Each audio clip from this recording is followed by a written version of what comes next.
여러분 안녕하십니까? 뉴스가 있는 저녁 변상욱입니다. 코로나19의 수도권 재확산은 집단 감염 하나를 처리했다 싶으면 다른 집단 감염이 발생하기를 반복하면서 기세가 꺾이지 않고 있습니다. 전문가들은 사람과 사람 사이 거리를 1m 띄우면 코로나 위험이 80% 줄어든다고 합니다. 한 번 더 멈추고 조금만 더 거리를 띄움으로써 방역당국이 관리할 수 있도록 협조해야겠습니다. 뉴스가 있는 저녁, 오늘 준비한 내용을 안기령 앵커가 소개합니다. 전해주시죠. 오늘의 주요 소식 정리해드립니다. 경영권 승계 의혹과 관련한 이재용 삼성전자 부회장의 구속영장 심사가 조금 전 종료됐습니다.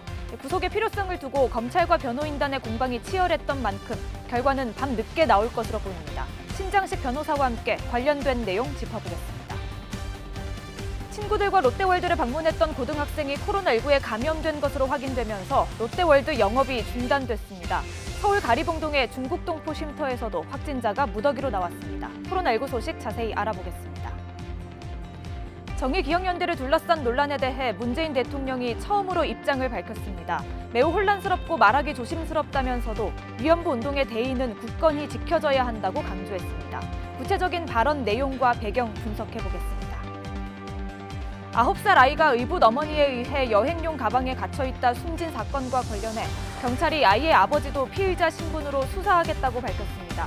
같은 나이인 의붓 어머니의 친아들은 40kg인데 숨진 아이는 23kg에 불과했던 것으로 드러났습니다. 잠시 뒤에 전해드리겠습니다. 네, 이재용 삼성전자 부회장의 구속영장 심사가 조금 전 끝났습니다. 8시간 걸렸군요. 앞서 법원에 출석하면서 이 부회장은 8개월 만에 다시 포토라인에 섰지만 쏟아지는 취재진의 질문에는 아무런 답변도 하지 않았습니다. 박석영 기자가 보도합니다. 경영권 승계 의혹으로 구속 갈림길에 선 이재용 삼성전자 부회장이 굳은 표정으로 마스크를 쓴 채 차에서 내립니다. 구속영장 심사 전 구인영장 집행을 위해 잠시 검찰에 들렀다가 검찰 수사관들과 함께 호송 차량을 타고 법원에 도착한 겁니다.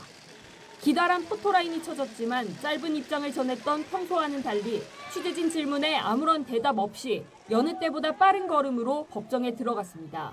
불법적인 합병 의혹과 관련해서 보고받거나 지시하신 적 정말 없으십니까? 주변의 수사에서 지시 있었다는 정황이 있는데 여전히 부인하시나요? 함께 구속영장이 청구된 최지성 전 부회장과 김종중 전 사장도 뒤이어 법원에 도착했지만 역시 아무런 말을 남기지 않았습니다. 삼성 불법 승계 합병 의혹에 대해서 어떻게 생각하시나요? 사전에 보고나 그런 거 하셨나요? 이분께? 불법 합병 의혹 관련해서 혹시 사전에 이 부회장께 보고하셨나요? 여전히 혐의 부인하시나요? 이 부회장은 앞서 지난달 26일과 29일 두 차례 검찰 조사를 받았지만 공개 소환 금지 규정으로 포토라인에 서진 않았습니다. 그러나 법원은 별도 규정이 없어 지난해 10월 국정농단 파기환송심 이후 8개월 만에 포토라인에 서게 됐습니다. 이번 경영권 승계 의혹 사건으로는 처음 포토라인에 선 셈입니다. 법원 앞은 이른 아침부터 자리를 잡으려는 수많은 취재진과 외신 등 100여 명으로 북적였습니다. 이 부회장에 대한 구속영장 심사는 국정농단 사건으로 결국 구속으로 이어졌던 지난 2017년 2월 이후 3년 4개월 만입니다. 1년 7개월 동안 진행된 수사, 사건이 복잡하고 기록도 방대한 만큼 구속 여부는 오늘 밤이나 내일 새벽 결정될 것으로 보입니다. YTN 박석영입니다.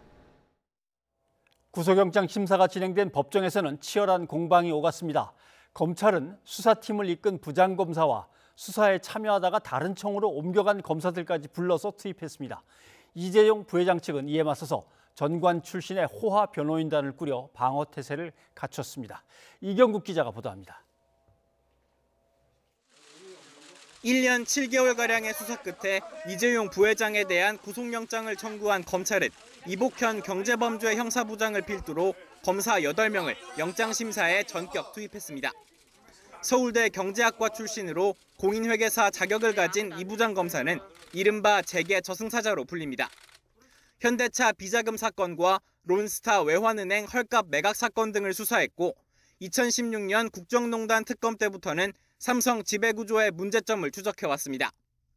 특검팀에서 합병 관련 의혹을 맡았던 김영철 의정부지검 부장검사도 직무 대리 자격으로 참석했고 초기부터 수사에 참여한 최재훈 부부장 검사도 힘을 보탰습니다. 검찰은 심사 하루 전 주요 혐의와 구속 필요성을 압축 정리한 의견서를 법원에 냈고 심사 당일엔 프레젠테이션을 통해 승계를 위한 세부 계획, 이른바 프로젝트 지의 존재와 이 부회장의 개입을 입증하는 데 주력했습니다. 이에 맞서는 이 부회장 측은 전관 출신 변호사들로 방어진을 공고히 했습니다. 삼성전자 법률고문인 최재경 전 청와대 민정수석의 지휘 아래 김기동, 이동열, 최윤수 변호사 등 특수통들이 수사에 대응했습니다. 대검 중수부장 출신인 최재경 고문은 박연차 게이트와 이명박 전 대통령 BBK 사건을, 김기동, 이동열 변호사는 한명숙 전 총리 사건을 각각 수사했습니다.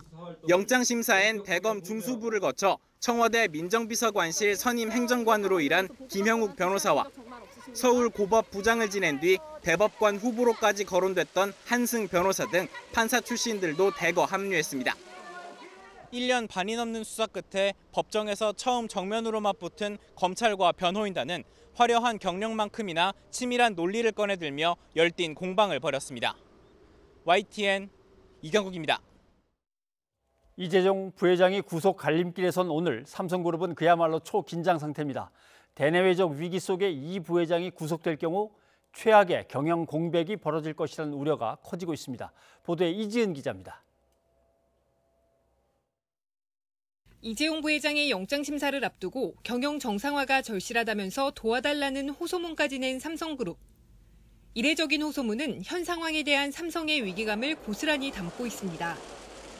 코로나19와 미중 무역 분쟁이라는 악재 속에 이 부회장이 다시 구속될 경우 큰 타격을 피할 수 없기 때문입니다. 이 부회장은 재작년 2월 석방된 이후 미래를 위한 공격적인 투자를 이어왔습니다. 지난해 4월에는 133조 원을 투자해 2030년 세계 시스템 반도체 1등이 되겠다는 구상을 밝혔고, 파운드리를 포함한 시스템 반도체 분야에서도 당부하신 대로 확실한 1등을 하도록 하겠습니다. 지난달 대국민 사과에서 신사업 의지를 강조한 데 이어 평택 반도체 공장 투자 계획도 발표했습니다. 끊임없는 혁신과 기술력으로 가장 잘할 수 있는 분야에 집중하면서도 신사업에 과감하게 도전하겠습니다. 전문가들은 경제 위기 상황일수록 미래에 대한 밑그림을 그리고 결정을 내릴 리더십이 중요하다면서 경영 공백에 대한 우려를 나타내고 있습니다. 미래를 전망하면서 새로운 거를 좀 모색해야 되는데 딱 그 시기인데 이거를 실기하면은 삼성의 경쟁력도 담보할 수 없게 되겠죠. 의사결정이 뒤로 미뤄지면 그 기업의 경쟁력은 그만큼 떨어지는 건 뭐 당연지사고요. 실제로 애플과 같은 경쟁사들은 활발히 인수합병을 진행하고 있지만 삼성은 2016년 하만 이후 대규모 인수합병을 아예 중단한 상태입니다. 커지는 불확실성에 따른 피해를 우려하는 목소리도 높습니다. 이번에 삼성에 문제가 발생하는 경우 삼성이 앞으로 향후 국제사회에서의 투자와 그다음에 마케팅 활동에 큰 지장이 있을 것으로 그렇게 보입니다. 운명의 날을 맞아 총수 부재 위기에 놓인 삼성그룹은 긴장과 초조 속에서 사법부의 판단을 기다리고 있습니다. YTN 이지은입니다. 네, 전해드린 대로 이재용 삼성전자 부회장의 구속 여부를 결정하는 영장심사가 오늘 오전 10시 반에 시작해서 조금 전에 끝났습니다. 경영권 불법 승계 의혹과 관련해서 검찰과 변호인 측이 8시간 반 동안 치열한 공방을 벌였습니다. 현장을 연결해서 좀 자세히 알아보겠습니다. 강희연 기자. 네, 서울중앙지방법원입니다. 네, 이 부회장에 대한 구속영장 심사가 조금 전에 끝난 거죠? 네, 이재용 부회장 등 3명에 대한 구속영장 심사가 오전 10시 반부터 시작됐습니다. 이재용 부회장의 신문은 8시간 반 동안 이어진 끝에 저녁 7시쯤 끝났습니다. 10분 동안 휴정한 뒤 곧바로 최지성 전 부회장에 대한 심사가 시작됐고 뒤이어 김종중 전 사장에 대한 심사도 이어질 것으로 보입니다. 이 부회장은 법원에 있는 피의자 대기실에서 기다리다가 최 전 부회장과 김 전 사장의 신문이 모두 끝난 뒤 함께 구치소로 이동할 것으로 보입니다. 이 부회장과 변호인단은 법원을 나가지 않고 미리 주문해놓은 도시락으로 점심을 해결하면서 영장심사에 집중했습니다. 앞서 오전에 심사를 앞두고는 검사 등 8명이 관련 자료를 한가득 든 채 법정으로 들어가는 모습도 확인할 수 있었는데요. 주말 내내 주요 혐의와 구속 필요성 소명을 위한 PPT 자료 준비에 총력을 기울인 것으로 전해졌고 관련 내용이 담긴 의견서도 어제 법원에 제출한 것으로 확인됐습니다. 이 부회장 측도 이례적인 호소문까지 발표하며 대응 논리 준비에 주력한 것으로 알려졌습니다. 관련 수사가 1년 7개월가량 이어져 온 만큼 검찰이 법원에 제출한 수사 기록만 무려 400건, 20만 쪽 분량에 달합니다. 내용이 방대해 오늘 피의자 신문도 일과 시간을 넘겨 늦게까지 이어진 것으로 보입니다. 박근혜 전 대통령이 세운 역대 최장 구속영장 신문 시간은 넘어서지 않았습니다. 앞서 박 전 대통령은 지난 2017년 국정농단 의혹으로 오전 10시 반부터 저녁 7시 10분까지 신문을 받았습니다. 네, 지금 강 기자 설명한 대로 1년 7개월에 걸린 수사기간 그리고 20만 쪽에 이르는 자료들, 엄청나게 방대한 자료인데 그 쟁점은 뭡니까? 주된 쟁점을 좀 알아야 될 것 같습니다. 네, 우선 이 부회장의 원활한 경영권 승계 작업을 돕기 위해 삼성그룹이 진행한 작업들이 중대한 범죄에 해당하는지 또 이재용 부회장이 여기에 연루됐는지가 주된 쟁점입니다. 검찰은 지난 2015년 삼성물산과 제일모직 합병해서 이 부회장에게 유리한 합병 비율을 만들기 위해 그룹 전체가 움직인 것으로 보고 있습니다. 이재용 부회장이 지분을 가진 제일모직 가치는 의도적으로 높이고 반대로 삼성물산 가치는 낮춰서 경영권을 안정적으로 유지하도록 도우려 했다는 겁니다. 검찰은 당시 합병 성사를 위해 두 회사의 호재성 정보를 집중적으로 공개하고 자사주를 대량으로 사들여 주가를 조종하려 했다고 판단했습니다. 또 합병 이후 이런 과정을 숨기려고 삼성바이오로직스 회계 처리 기준을 부당하게 바꿔 장부상 4조 5천억 원의 이득을 얻도록 한 것으로 보고 있습니다. 삼성이 옛 컨트롤 타워인 미래전략실이 이를 주도했는데 검찰은 이 부회장이 주요 사안을 보고받거나 지시를 내린 것으로 판단했습니다. 구속 여부 판단의 주요 근거 중 하나인 증거인멸 우려도 쟁점이 될 것으로 보입니다. 검찰은 이 부회장이 강하게 혐의를 부인하고 수사에 협조한 직원들이 인사상 불이익을 당한 정황 등을 근거로 증거인멸 우려가 있다고 보고 있습니다. 하지만 이 부회장 측은 불법적인 내용을 보고받거나 지시한 적이 없고 인사 불이익 의혹도 아무런 진술이나 근거 없는 사실 무근이라는 입장입니다. 이 부회장의 혐의를 두고 검찰과 변호인 측이 한치 양보 없이 맞서고 있는 가운데 마지막까지 치열한 격돌이 이어진 것으로 보입니다. 지금까지 서울중앙지방법원에서 YTN 강희경입니다.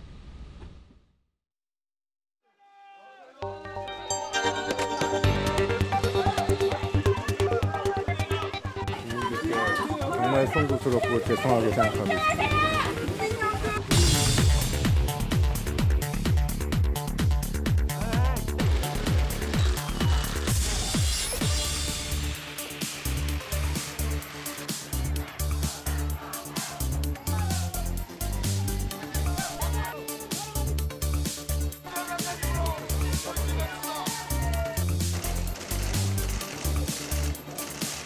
불법적인 합병 의혹과 관련해서 보고받거나 지시하신 적 정말 없으십니까? 3년 만에 영장심사 맡게 되셨는데 심경 어떠십니까?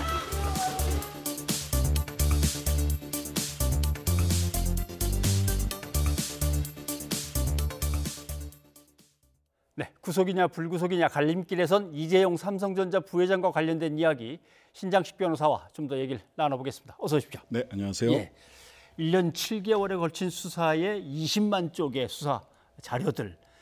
네. 이제 이 방대한 걸 쌓아놓고 영장 담당 판사는 그러면 어떤 걸 주로 이제 살펴봐야 되는 겁니까? 네, 영장을 청구해서 발부를 할 때는 보통 그 범죄의 중대성, 예. 그다음에 증거인멸의 우려, 도주의 염려, 주거가 분명한가 이런 것들을 살펴보는데요.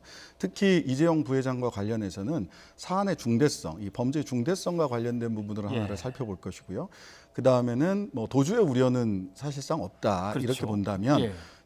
증거인멸의 우려가 있느냐라고 하는 부분을 집중적으로 살펴보고 오늘 법정에서도 공방이 집중된 지점은 바로 그 부분이 아닐까 이렇게 예상해 봅니다. 예. 뭐 정말 뭐 도주할 곳은 없는 거고요. 네. 네. 문제는 이제 증거인멸인데 증거인멸이라면 그렇죠. 어떤 자료의 문제도 있을 거고 사람들, 증인이 될 사람들에 대한 문제도 있을 건데 삼성이 그동안 증거인멸을 한 번도 한 적이 없는 거냐 아니면 계속 해온 거냐 뭐 이런 문제도 논란이 될 것 같아요. 지금 실은 증거인멸을 계속 해왔다라고 하는 것이 사실 판결에서도 나왔거든요. 그러니까 그 공장 콘크리트 바닥을 파헤쳐가지고 거기다가 증거를 묻어놓고 다시 콘크리트를 덮고 이런 일도 있었고요. 그 다음에 삼성 측에서는 부인하고 있지만 이번에 그 이재용 부회장 사건에서 좀 특이한 점은 삼성 측 직원들이 이재용 부회장에 대해서 불리한 증언을 하는 직원들이 늘어났다는 거죠. 그리고 이 직원들에 대해서 인사상 불이익 조치가 있었다. 뭐 삼성은 부인하지만 검찰에서는 매우 강력하게 이것이 증거인멸의 우려를 나타내는 증거다.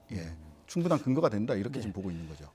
이재용 부회장과 관련된 일에 대해서 검찰에 가서 비교적 소상하게 얘기한 직원이 불이익을 받았다. 이걸 증명해낼 수 있을까요?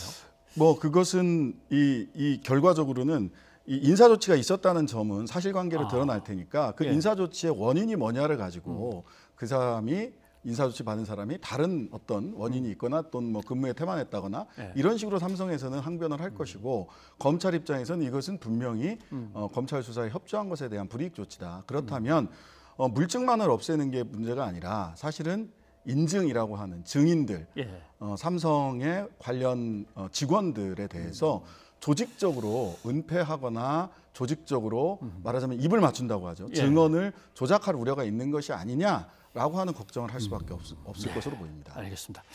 자, 이렇게 얘기해도 되는지 모르겠습니다만 일단 8시간 반에 걸친 이제 영장 심사 이렇게 되면 돌려보냈고 일단 식사를 하면서 한숨 돌린 다음에 담당 판사는 이제 시작을 하는데 법조계에서는 예측을 어떻게 하십니까?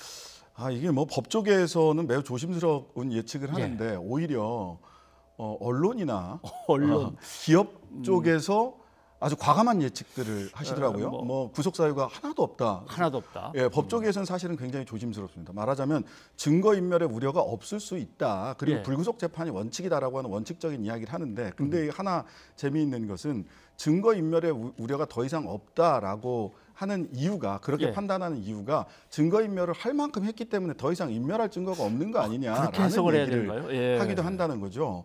왜냐하면 사실 검찰이 지난 하반기부터 6개월 이상 이 수사가 중단됐었습니다. 소위 조국 정경심 등 재판에 특수부 검사들이 거의 대부분 투입되면서 6개월 이상 그 이재용 부회장에 대한 수사가 중단이 됐었거든요. 이러면 그 중단돼 있는 동안 증거인멸의 우려는 사실은 굉장히 많이 늘어나거든요. 그래서 원칙적으로 불구속 재판이 맞고 하지만 사안이 매우 중대하고 기존에 증거인멸을 지속적으로 해왔던 정황이 매우 많기 때문에 증거인멸의 우려가 여전히 남아 있어서 영장 청구, 영장 발부가 가능한 것 아니냐라고 하는 예상도 법조계에서는 하고 있습니다. 정황만 가지고 계속 쌓아갈 수는 없고 뭔가 분명한 문서로 돼 있는 어떤 증거물이 나오면 좋은데 뭐 프로젝트 G 뭐 이런 얘기도 나왔습니다. 틀림없이 이재용 부회장이 보고를 받고 결재도 하고 뭐 이런 물증을 검찰이 확보해 있을까요? 저는 확보했으리라고 보는데요. 그다음에 키워드로 이렇게 시멘트로 바닥에다가 묻어놨다는 것에서 어떤 키워드를 키워드를 가지고 그 디지털 자료들을 그 삭제했는가 이런 부분들이 다 나오거든요. 이재용, YG, 그 JY 뭐 이런 식의 키워드가 들어가 있는 파일들을 삭제했던 것들이 그 검찰을 통해서 확인이 이미 됐다는 것이죠. 그래서 충분히 얘기가 될 수 있겠다 싶은 충분히 증거인멸의 우려에 따른 발급이 가능할 수도 있겠다라는 생각이 듭니다. 그러니까 잔뜩 뭔가를 삭제해 놨는데 그 삭제한 키워드 사용한 걸 보면 재용의 뭐 Y, JY 뭐 이런 식으로 돼 있다는 거죠. 아니면 그런 키워드들만 연결된다면 이것도 다 확실한 그런 정황 증거 아니냐? 물증이 되는 것이라고 보고요. 그다음에 하나는 실은 이제 그 삼성 측이나 이재용 부회장 측의 항변이 약간 상식에 부합하지 않는 측면들이 있습니다. 말하자면 본인은 전혀 보고받거나 지시받은 바가 없다. 예. 그 경영권 승계 이슈는 없었다라고 얘기를 하는데 사실은 대법원에서 경영권 승계 이슈가 있었다. 국정농단 재판에서도 그렇고 박근혜 전 대통령과 관련된 경영권 승계 이슈가 있었다라고 하는 점이 대법원에서 확인이 됐고요.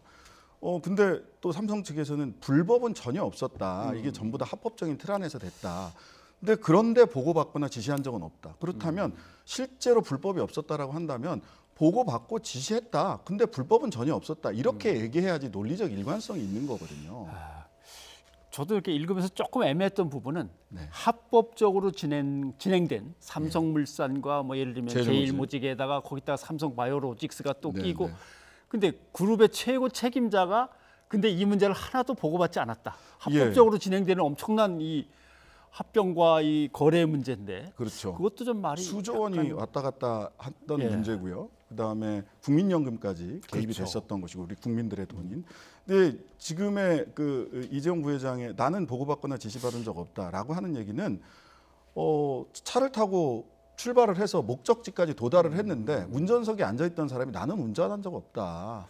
나는 핸들을 돌린 적이 없다. 차가 저절로 가서 보니까 내가 그 최대 주주가 돼 있더라라고 하는 말과 무엇이 다른가? 회사들이 다 내 밑으로 들어왔더라. 네, 나는 보고하나 지시한 적 없는데. 아무튼 이재용 부회장은 지난달에 직접 이 문제와 관련해서 대국민 사과문을 발표하기도 했습니다. 이것이 이번 영장심사나 앞으로의 재판에 뭐 관련되어서 미리 내다보면서 쌓아간 건지는 모르겠습니다만 한번 직접 다시 한번 들어보고 얘기를 나누죠. 저는 이 자리에서 분명하게 약속드리겠습니다. 이제는 경영권 승계 문제로 더 이상 논란이 생기지 않도록 하겠습니다. 법을 어긴 일은 결코 하지 않겠습니다. 편법에 기대거나 윤리적으로 지탄받는 일도 하지 않겠습니다. 오로지 회사의 가치를 높이는 일에만 집중하겠습니다. 네. 오늘 민주사회를 위한 변호사 모임에서 모여서 이제 이야기들을 하면서 그런 의견들을 내놨어요. 저런 사과 담화문이나 삼성 안에다 설치한 뭐 윤리를 심사하는 위원회라든가 이런 것들이 이번 영장 심사나 앞으로의 재판에 영향을 미치면 안 된다. 이런 의견을 내놨더라고요. 네, 절대 영향을 미쳐서는 안 되는데요. 다른 재판 앞서서 이제 국정농단과 관련된 재판에서 경영 윤리를 심사하는 위원회 같은 걸 둬라라고 하는 그런 어떤 팁을 재판장님이 주셨어요. 근데 그 양형에 고려하겠다라고 하는 취지의 말씀까지 하셨는데 실은 우리나라에서 양형 기준에 그런 내부의 준법감시위원회라든지 이런 것들이 양형 기준에서 양형에 고려할 요소로 되어 있지는 않거든요. 그리고 그 수사심의 검찰에 그 영장실질심사를 앞두고 수사심의위원회 기소를 할 수 있는지 여부를 한번 판단해 달라라고 얘기를 했다든지 또는 이런 사과를 했다든지 하는 것이 어찌 보면 역으로 이게 굉장히 구속 사유가 있고 불법성이 매우 높기 때문에 국민적인 여론에 호소하려고 하는 여론을 통해서 이 법적인 쟁점을 조금 도움을 받고자 하는 삼성 측의 의도가 있는 것은 아닌가 이런 추측을 해볼 수 있을 것 같습니다. 네. 그런데 아까 말씀하신 대로 법조계는 영장이 발부가 될 것이다 아니다 상당히 말하기가 조심스러운데 삼성 측하고 언론들은 왜 이렇게 크게 얘기를 하느냐 이제 아까 그 얘기 하셨는데 이렇게 삼성이 이러다가는 삼성 무너집니다 위기에 놓였습니다 이런 것들도 심정적으로는 판사한테 영향을 미칩니까?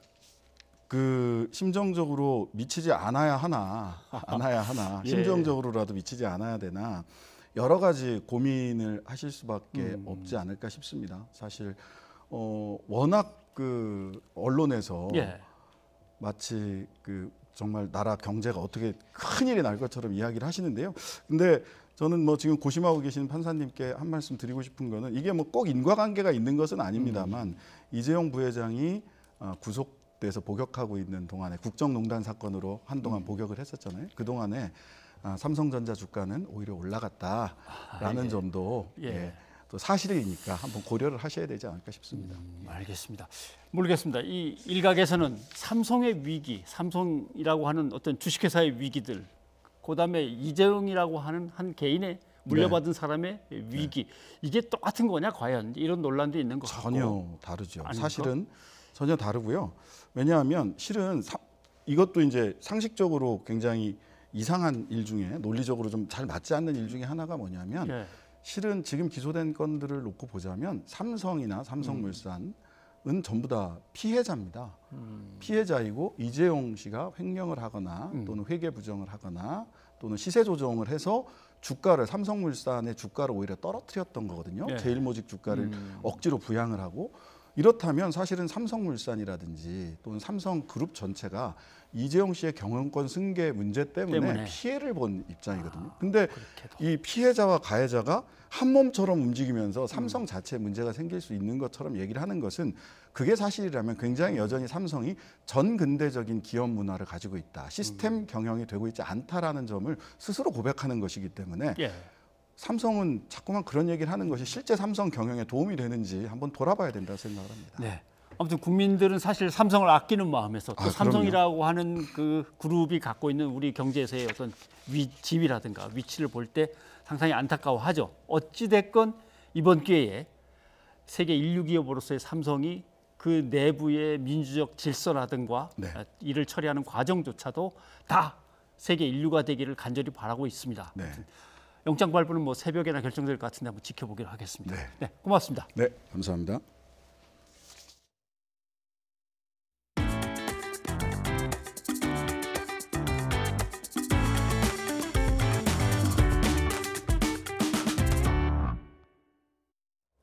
오늘이 초중고 학생들 순차 등교의 마지막 날입니다. 중1과 초등학교 5, 6학년 135만 명이 등교했습니다. 새학기 등교 예정일보다 99일이 늦었는데요. 이로써 모든 학년이 학교에서 수업을 받게 됐습니다. 이성우 기자입니다. 선생님들이 학교 입구에서 첫 등교길에 오른 학생들을 맞이하고 있습니다. 자, 마스크 좀 올리고 한 줄 서기. 반가운 인사와 안내를 받으며 학생들이 학교 안으로 들어갑니다. 교실로 올라가기 전 발열 체크와 마스크 착용은 필수.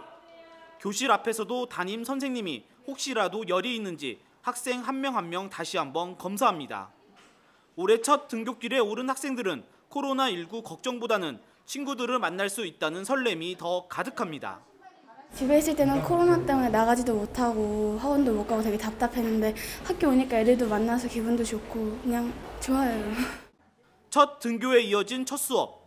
칠판에는 코로나19 안전수칙이 적혀 있고 수업하는 선생님과 학생 모두 마스크를 착용하고 있습니다. 날씨가 더워 마스크를 벗고 싶은 마음도 있지만 친구들과 자신을 위해 꾹 참습니다. 너무 더우니까 마스크도 벗고 싶은데 친구들이랑 얘기를 못하고 코로나 때문에 마스크를 쓰고 있어야 해요.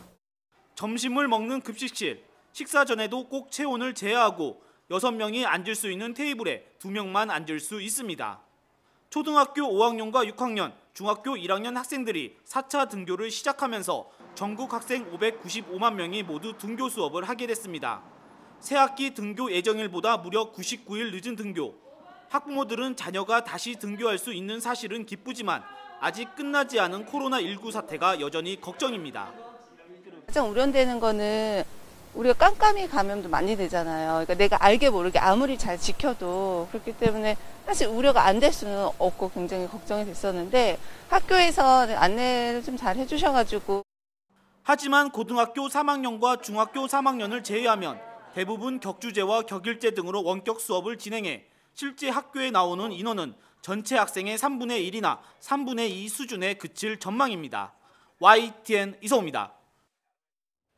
롯데월드를 방문한 고3 학생이 코로나19 확진 판정을 받았죠. 예, 그래서 바로 학교에는 학생과 교직원을 대상으로 하는 선별 진료소가 설치됐습니다. 인근 학교 14곳은 등교 수업을 중지했습니다. 홍민기 기자입니다. 교복 대신 사복을 입고 학교로 들어서는 학생들. 학교 운동장 한편에 간격을 유지한 채 길게 줄을 섭니다. 지난 5일 서울 롯데월드를 방문한 3학년 학생이 확진 판정을 받으면서 학교 안에 설치된 이동형 선별진료소에 진단검사를 받으러 온 겁니다. 현재 이곳 학교에 마련된 선별진료소에서 1학년 학생들이 차례로 검사받고 있는데요. 이렇게 학생과 교직원 760여 명에 대한 전수조사가 이루어지고 있습니다. 같은 반 학생, 롯데월드를 같이 다녀온 학생 등 밀접 접촉자로 분류된 150명은 일단 모두 음성이 나왔습니다.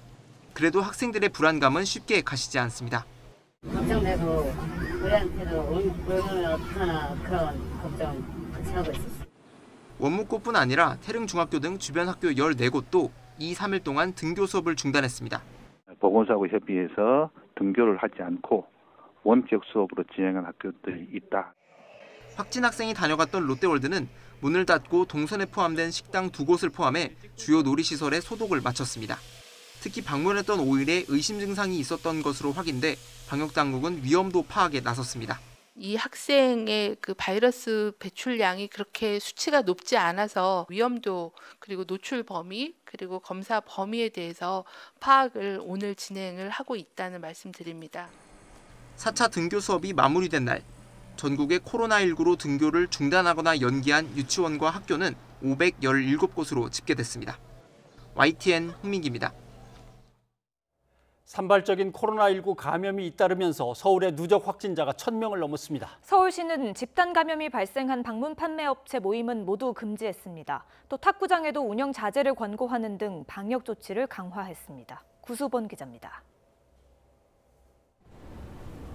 지난 2일 첫 확진자가 발생한 이후 방문 판매 업체 리치웨이 관련 환자는 수십 명대로 늘어났습니다. 서울 양천구 탁구장 확진자는 첫 발생 사흘 만에 20명을 넘었습니다. 대부분 서울 확진자입니다. 상황이 녹록지 않자 서울시가 시내 탁구장 350여 곳에 대해 운영 자제를 권고하고 방역수칙 점검도 강도 높게 시행하기로 했습니다. 설명회든 세미나든 방문 판매업체 모임은 모두 금지했습니다. 이용자 대부분이 고령인데다 밀폐된 공간에서 장시간 밀집해 머무는 특징을 고려한 조치입니다. 다단계와 후원 방문 판매 업장까지 7,300여 곳에도 방역수칙 준수를 명령했습니다. 이런 조치는 지난 일주일 수도권 신규 확진자 증가 추세가 심상치 않다고 판단했기 때문입니다.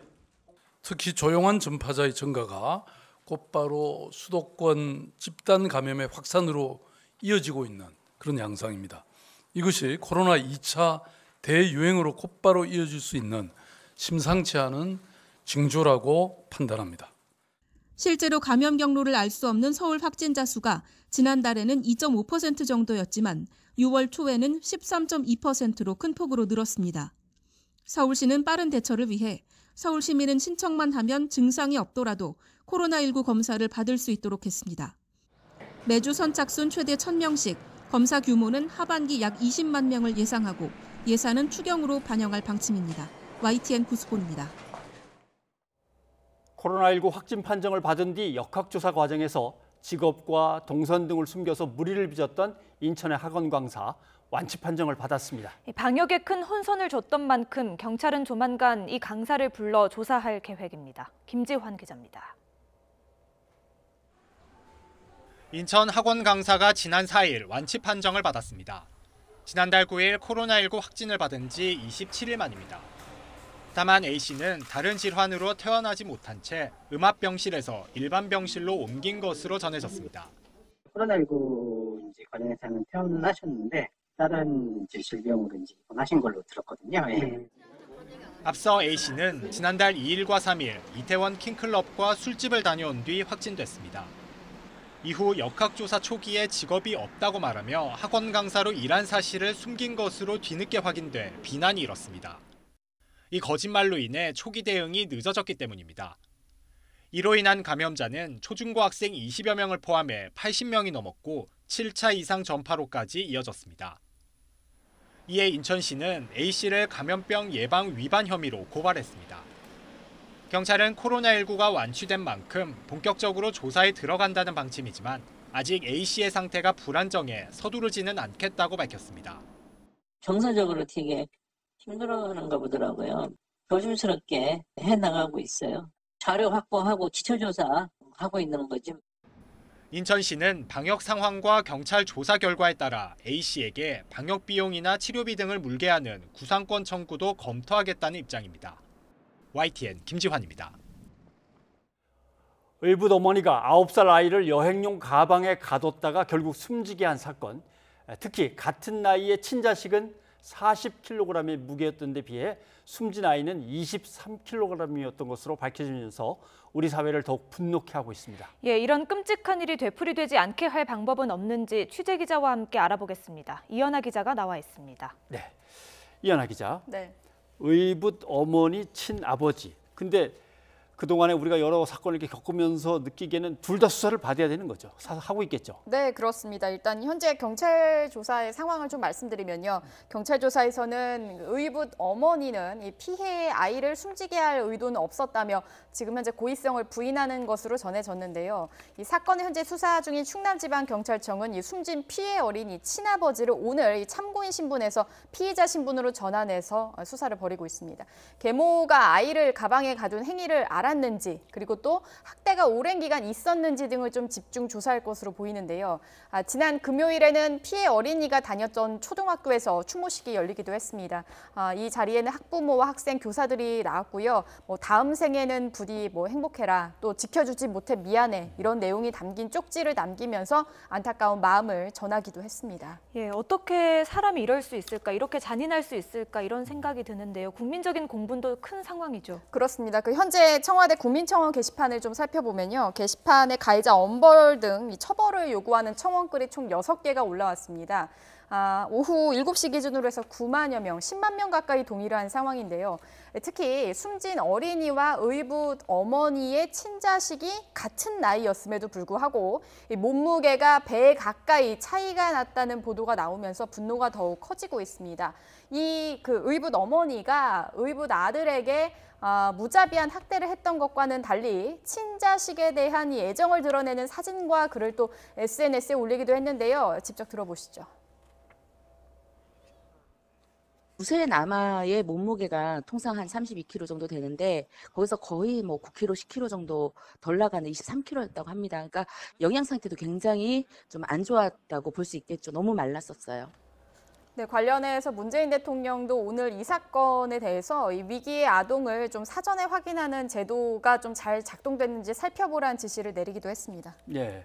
그런데 예를 들면 아이가 어떻게 가혹행위를 당해서 다쳤어요. 그럼 주변에서 봤으면 뭔가 조치가 있어서 그다음에는 그런 일이 안 벌어져야 되는데 또 벌어지고 또 우리 사회에서 이런 일이 자꾸 벌어지고 막을 수 있는 무슨 방법 같은 걸 빨리 강구해야 될 것 같습니다. 사실 이제 이 사건을 좀 제도적으로 자세히 들여다볼 필요가 있습니다. 예. 이 피해 어린이가 지난해 10월부터 지속적인 폭행을 당한 것이 드러났거든요. 그런데 애초에 신고가 없었던 건 아닙니다. 예. 그러니까 지난달에도 어린이날이었습니다. 머리가 찢어져서 병원에서 치료를 받다가 이 담당 의사가 학대 정황을 발견해서 경찰에 신고까지 했습니다. 예. 자, 그런데 결국 문제는 분리 조치가 되지 않으면서 벌어진 겁니다. 이 당시 조사 과정에서 부부가 진술을 합니다. 체벌을 인정하긴 합니다만 많이 후회하고 또 훈육 방법을 바꾸겠다 이런 취지의 진술을 했습니다. 이 보호기관에서는요. 아이가 원치 않아서 부모와 분리하지 않았다 이렇게 설명을 했는데요. 결국에는 이 경찰도 그리고 아동보호기관도 응급 상황으로 판단하지 않은 것인데 전문가들은 이런 상황에 대해서 안일한 대처였다라고 지적을 합니다. 들어보시죠.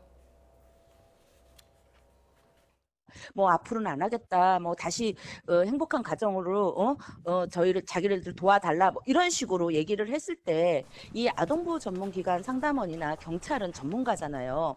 가해자들이 이런 식의 발언을 한다는 것을 충분히 알고 있었음에도 불구하고 그 어떤 조치를 하지 않고 아이를 집으로 돌려보냈다는 거, 이거는 정말 문제가 너무 상당하고요.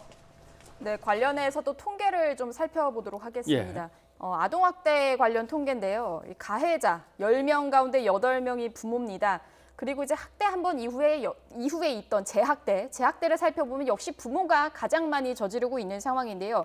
보시면 재학대 가해자는 95%가 부모입니다, 역시. 자, 그런데 문제는 아동학대를 경험한 피해 어린이가 다시 원가정으로 돌아가는 비율이 80% 가까이나 되는 겁니다. 이에 따라서 아동보호 전문기관의 보호 프로그램을 전면 개선하고 이른바 이 원가정 보호제도에 대한 근본적인 고민이 필요하다는 것이 현장의 목소리입니다. 네.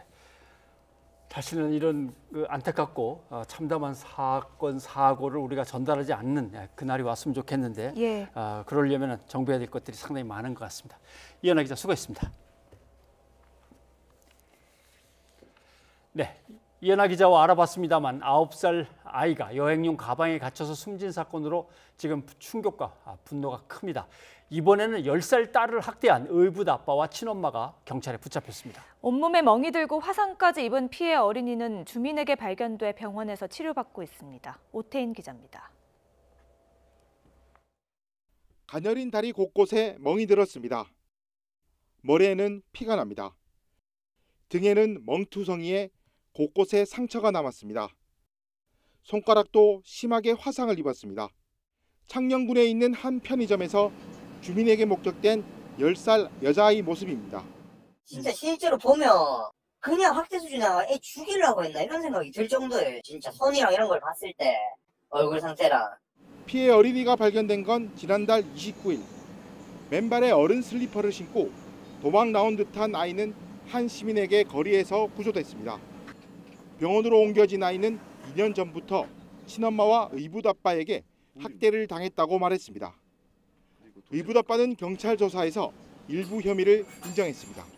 2년 전부터 학대를 당했다고 주장하고 있습니다. 아버지의 경우 혐의 내용을 일부는 시인하고 일부는 부인하고 있어 추가 조사를 통해서 혐의 내용을 신속하게 확인 예정입니다. 엄마는 지금 조사 일정을 잡아놓은 상태입니다. 아이는 지난 3월 사건이 발생한 지역으로 이사와 새 학교 등교를 앞두고 있었습니다. 하지만 코로나19로 등교를 하지 못한 사이 심한 학대를 받았습니다. 교육청도 해당 학교와 교육지원청을 대상으로 과실이 있었는지 감사에 착수했습니다. 출석은 100% 됐다 그러네요. 응시를 아마 못했나 봐요. 담당자가 지금 현지에 지금 학교에 출장을 가서 조사 중에 있습니다. 경찰은 피해 아동 진술을 토대로 구체적인 학대 사실을 파악한 뒤 이들 부부에 대해 구속영장을 신청할 방침입니다. YTN 오태인입니다. 광주의 한 마트에서 주차하던 승용차가 직원 휴게실을 덮쳤습니다. 휴게실 안에 있던 직원 5명이 다쳤는데요. 경찰은 80살이 넘은 고령 운전자가 운전 미숙으로 사고를 낸 것으로 보고 있습니다. 나현호 기자입니다. 마트 앞 도로에 구급차와 경찰이 몰려왔고 다친 사람들은 눕거나 앉아서 치료를 받습니다. 사고가 난 건 낮 1시쯤.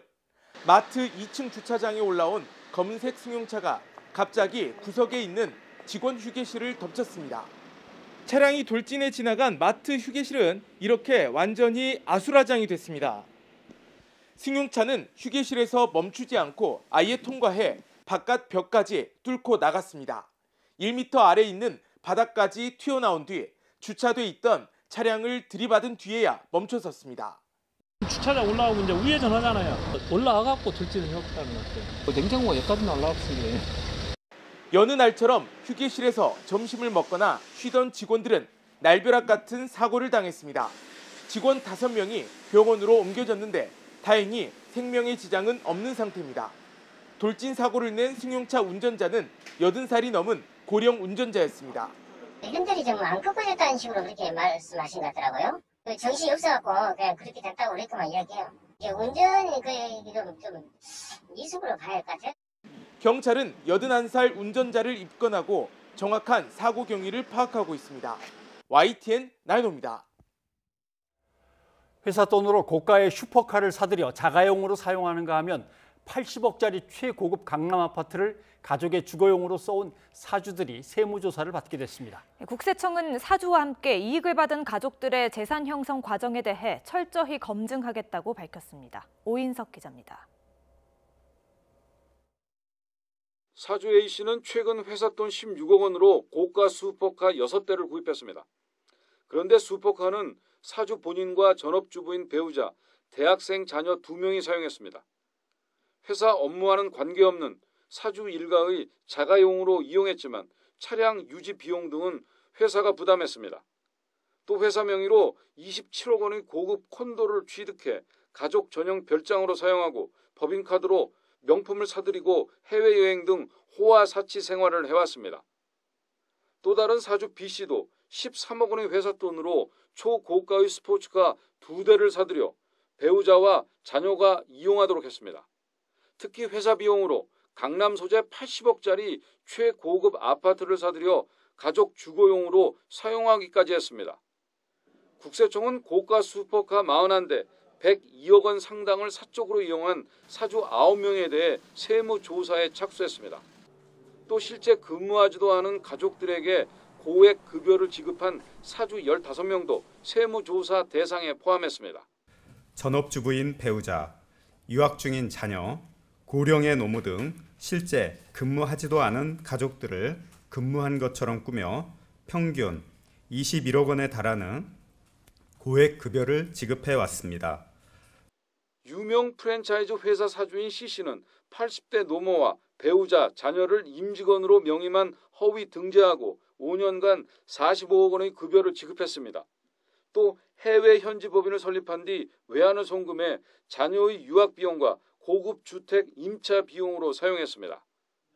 국세청은 사주와 함께 이익을 받은 가족들의 재산 형성 과정과 탈루 혐의가 있는 관련 기업까지 철저히 검증하겠다고 밝혔습니다.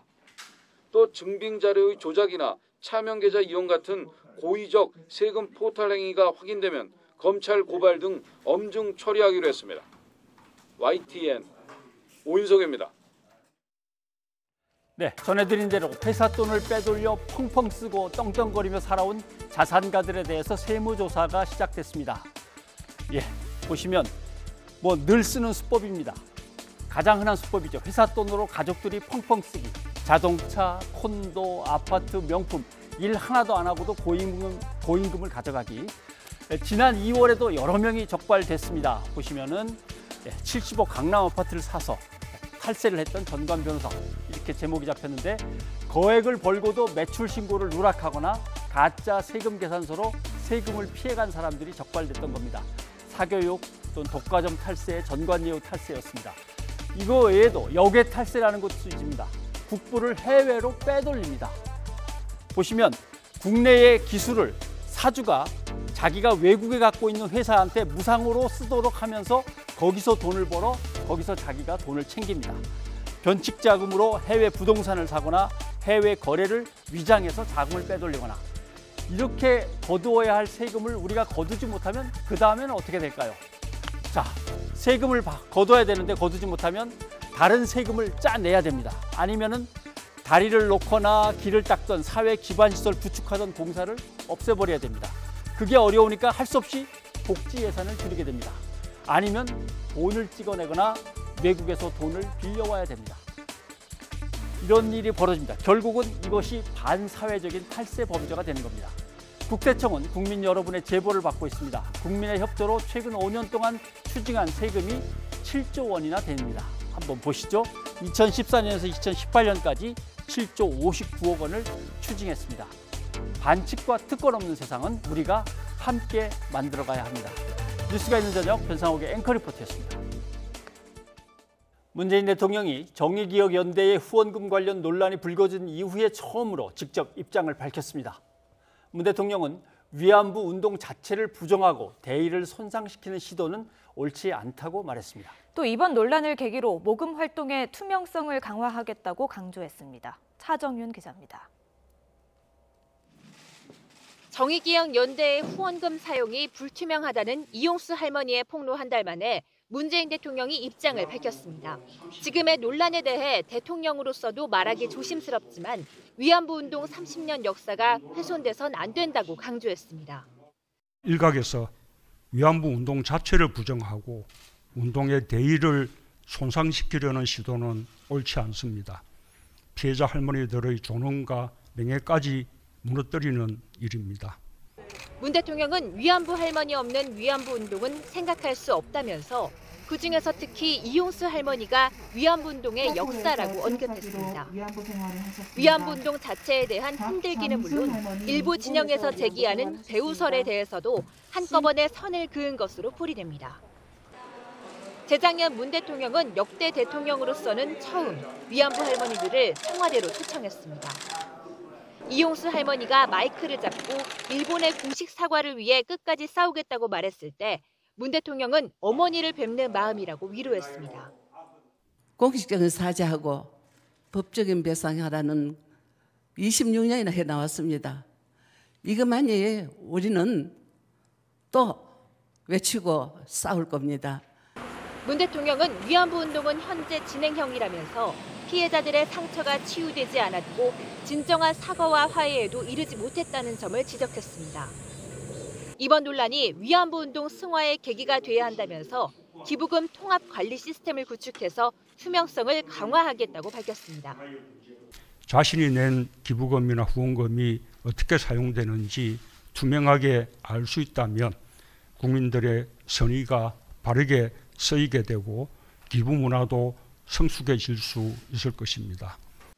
문 대통령의 첫 입장 표명은 기부금 부정 사용 의혹을 놓고 시작된 논란이 쉼터 소장의 극단적 선택으로 이어지는 등 사회적 갈등 양상으로 확대되고 있다는 판단에 따른 것으로 볼 수 있습니다. 청와대 관계자는 이번 문 대통령의 메시지가 누구의 편을 드는 차원이 아니라고 밝혔습니다. 역사적 진실을 밝히려는 위안부 운동의 명분에 힘을 실으면서 부적절한 부분은 바로잡아야 한다는 의미도 동시에 읽을 수 있습니다. YTN 차정훈입니다. 막말에 볼성 사나운 몸싸움까지. 정치 혐오를 불러오는 이 같은 국회의원들의 행태, 어제 오늘의 일은 아닌데요. 하지만 아무리 국민적인 비판의 목소리가 크다고 해도 법원 판결을 제외하고는 현재 임기 중간 국회의원을 자리에서 끌어내릴 수 있는 제도는 없습니다. 반면 똑같이 선거로 뽑히는 지자체장과 지방의원들의 경우에는 이 주민소환제라는 책임을 물을 수 있는 제도적인 장치가 마련돼 있습니다. 이렇다 보니 20대 국회에서도 국회의원 국민소환 관련 법안이 5건이나 발의됐지만 여야의 이견으로 논의조차 이루어지지 못한 채 폐기됐습니다. 하지만 이번에는 분위기가 조금 다릅니다. 당장 열린민주당이 당 1호 법안으로 국회의원 국민소환 관련 법안을 발의했고요. 더불어민주당도 이정문 의원이 지난 1일 국민소환 관련 법안을 대표 발의했습니다. 177석으로 21대 국회 거대 여당이 된 민주당이 이미 총선 공약으로 국민소환제 도입을 밝혔고 중앙선거관리위원회도 국민소환제 도입에 대한 연구에 들어갔는데요. 함량 미달 부적격의 정치인을 국민이 직접 심판할 날이 올 수 있을지 지켜보겠습니다.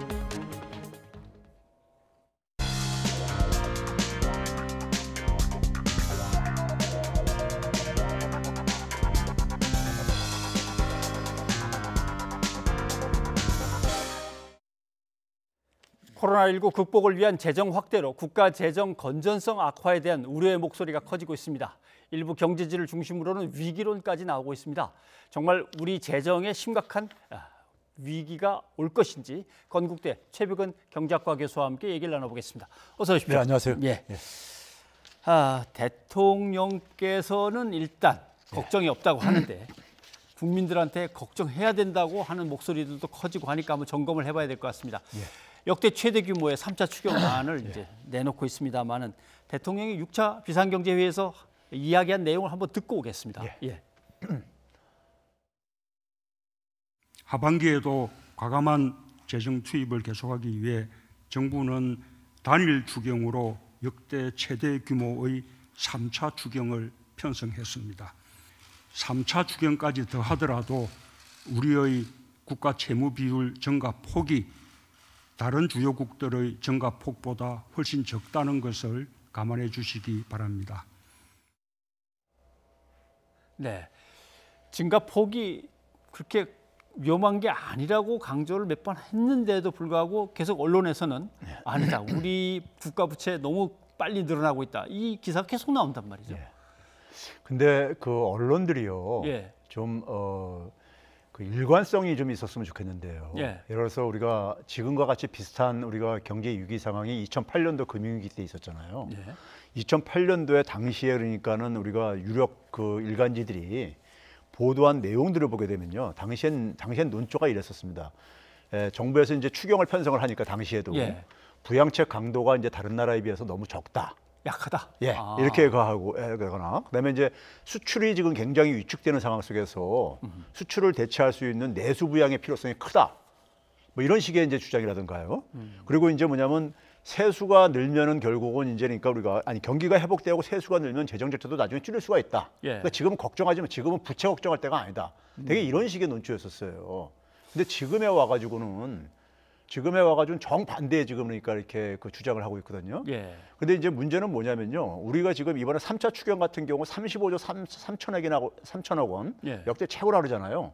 근데 실제로 그러니까 정부가 지출이 증가시키는 부분은 16조뿐이 안 됩니다. 그러니까 예. 나머지는 그러니까 세출 조정이라든가 예. 기존에 쓰려고 그 우리가 계획했던 거를 조정하는 거기 때문에 예. 그러니까 이제 우리가 추경을 하게 되면은 35조 3천억 원을 추가로 그러니까 우리가 더 쓰는 게 아닌가 이렇게 생각들을 많이 예. 하잖아요. 근데 그렇지가 않다는 얘기입니다. 그러니까 그동안에 1, 2, 3차 중에서도 1, 2, 3차 동안에도 총액 편성 추경 편성 규모는 59조 2천억 원이에요. 예, 예. 근데 실제로 지출을 증가시킨 것은 34조 8천억 원. 그러니까 약 25조 정도가 사실 그러니까 추경의 그 규모하고 차이가 있다는 얘기입니다. 예, 그러니까 우리가 그렇게 많이 이렇게 편성을 한 게 아닙니다. 많이 편성을 안 한 거고요. 그다음에 또 하나는 이제 우리가 제가 꼭 짚고 싶은 것은 2차 추경했을 때 우리가 국가 부채 비율이 41.4%라고 우리가 얘기를 하고 있습니다. 예. 그리고 이제 3차 추경하게 되면 43.5%로 이제 우리가 증가할 거라고 얘기하는데 예. 한 2%포인트 증가하는 거죠. 근데 제가 계산을 해보니까 여기에 이제 우리가 빼놓고 있는 게 뭐냐면요. 예. 정부가 그러니까 그래서 추경 편성해서 돈을 지출을 하게 되면요. 부채만 증가하는 게 아니라 소득도 증가시킵니다. 네. 그러니까 대개 보게 되면 이 경기가 침체기에는 그러니까 그래서 100을 그러니까 부채를 지출을 하게 되면은 부채의 100이 증가할 게 아닙니까? 예. 근데 소득은 100 이상이 증가해요, 사실은요. 근데 100만 증가한다고 계산하더라도요.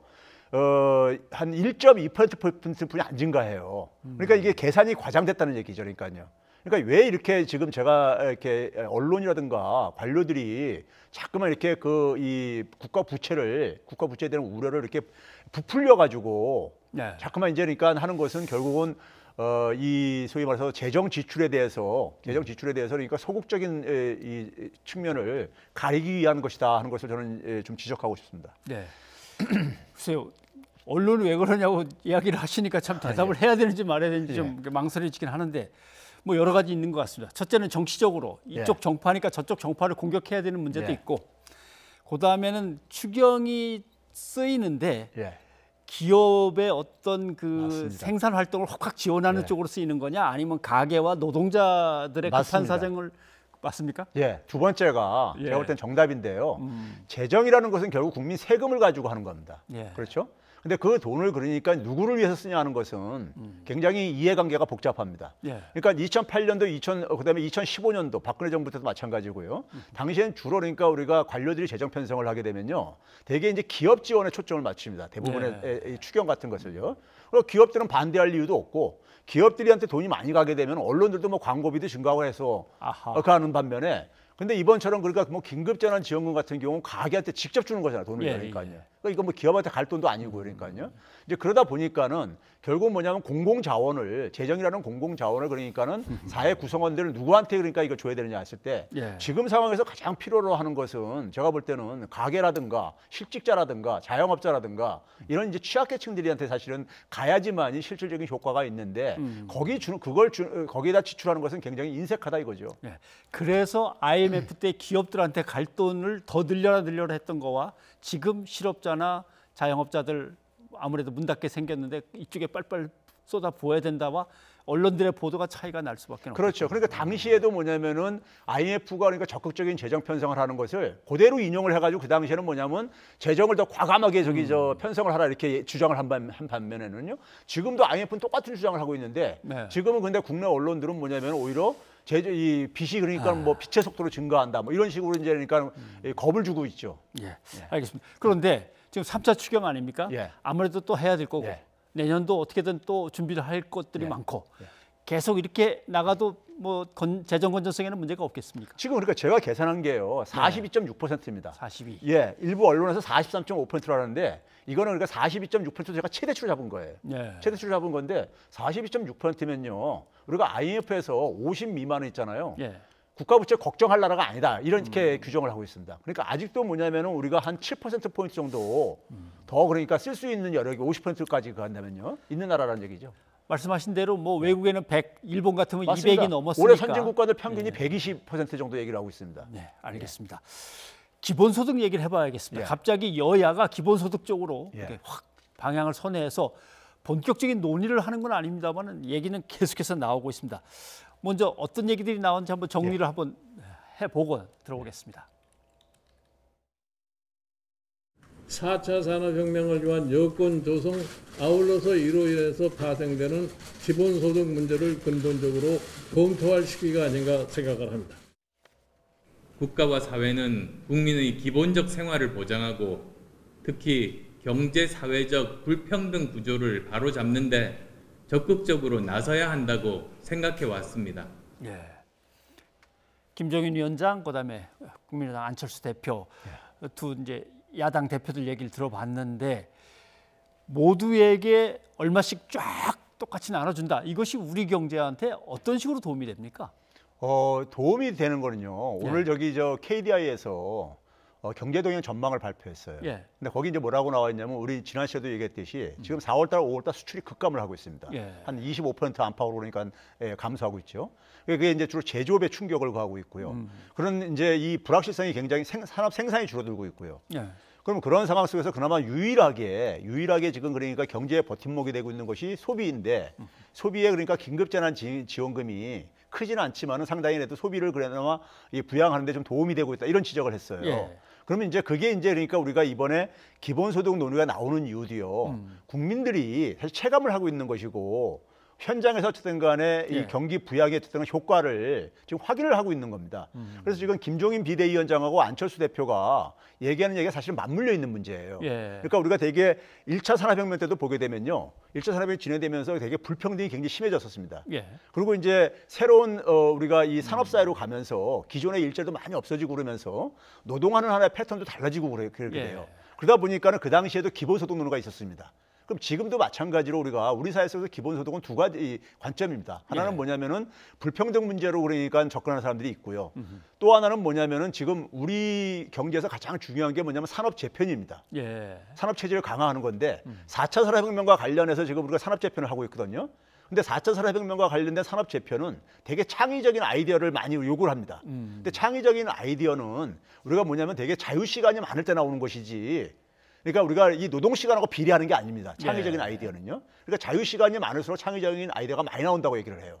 그러면은 결국 뭐냐면은 자유시간을 많이 가지려면 노동시간을 그만큼 줄여야 되는 거죠.